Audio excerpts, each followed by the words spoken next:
Dans un réseau, il faut toujours avoir au moins un nœud en mode tête d'eau afin d'assurer la desserte en eau potable. Le nœud est normalement configuré comme réservoir pour faciliter son identification. Dans ce cas-ci, dans le mode réseau, nous avons un nœud qui a été transformé en réservoir. En double-cliquant sur le nœud, nous avons la fenêtre des attributs du nœud qui apparaît.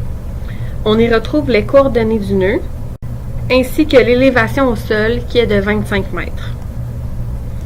Le mode de nœud réservoir est indiqué. L'onglet réservoir est donc présent. C'est dans cet onglet que l'on peut mettre un numéro afin d'identifier le réservoir. Le champ numéro est alphanumérique. Il est donc possible de nommer un réservoir plutôt que de lui assigner un numéro. Pour la simulation de type statique, il n'y a pas besoin de remplir les autres paramètres. À noter que pour les calculs, les coordonnées du nœud sont prises en compte et non celles du réservoir. C'est pourquoi il est possible de laisser les coordonnées du réservoir à 0. Le réservoir est donc un symbole qui peut représenter de façon simplifiée différents éléments. Par exemple, une usine de filtration avec une pompe à vitesse variable qui donne une pression constante au réseau. Cela peut aussi schématiser un poste de surpression qui vient d'une autre ville, une tour d'eau, un réservoir en surface, etc. Dans tous les cas, ce point représente un point d'entrée ou de desserte en eau pour le réseau.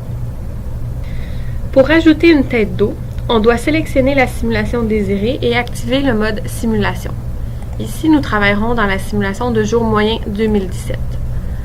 On va en mode simulation. On double-clique sur le nœud. On doit changer la valeur imposée de type consommation pour une valeur imposée de type tête d'eau supplémentaire.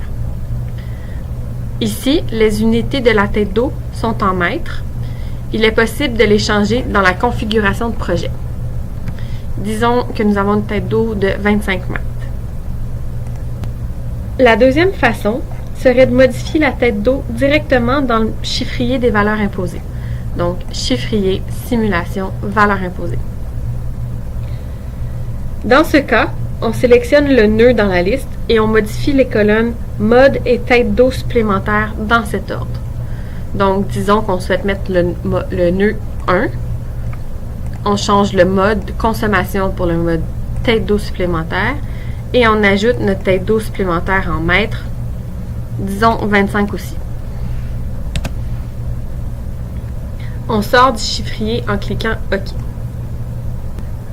Puisque nous n'avons pas changé le mode des nœuds, le symbole de réservoir n'apparaît pas. Par contre, les têtes d'eau sont réellement à ces nœuds. Pour des réseaux plus complexes, il est possible d'avoir plusieurs sources ou entrées d'eau. Dans notre exemple, on va modéliser un deuxième réservoir. On retourne en mode réseau, on clique sur un nœud et on change son mode de nœud pour réservoir. On dit oui à l'avertissement. Nommons-le réservoir 2. On voit que le symbole de réservoir est apparu puisque nous avons changé le mode du nœud. Une alternative à avoir deux entrées d'eau avec réservoir est d'avoir seulement un réservoir avec une tête d'eau fixe et de modéliser la deuxième source comme un nœud avec une consommation d'eau négative. Dans l'exemple, on va ajouter un usager nommé source afin de bien identifier la modification. Donc, chiffrier, simulation, schéma de consommation. On insère un usager que l'on nomme source et on fait OK. Nous allons retourner sur ce nœud, remettre le mode de nœud normal, oui, pour faire disparaître le symbole de réservoir. Par la suite, en mode simulation, on clique sur le nœud, on y met une consommation de moins 25 mètres cubes par jour, par exemple. OK. Pour identifier graphiquement les têtes d'eau, on peut aller dans les options d'affichage. Donc, sur le crochet rouge, l'onglet Affichage, simulation, tête d'eau supplémentaire. OK. Tout comme les consommations, les têtes d'eau sont représentées par un cercle avec une croix sur le nœud auquel ils se rapportent. On peut remarquer que les nœuds en mode tête d'eau ont une couleur différente du nœud avec une consommation négative.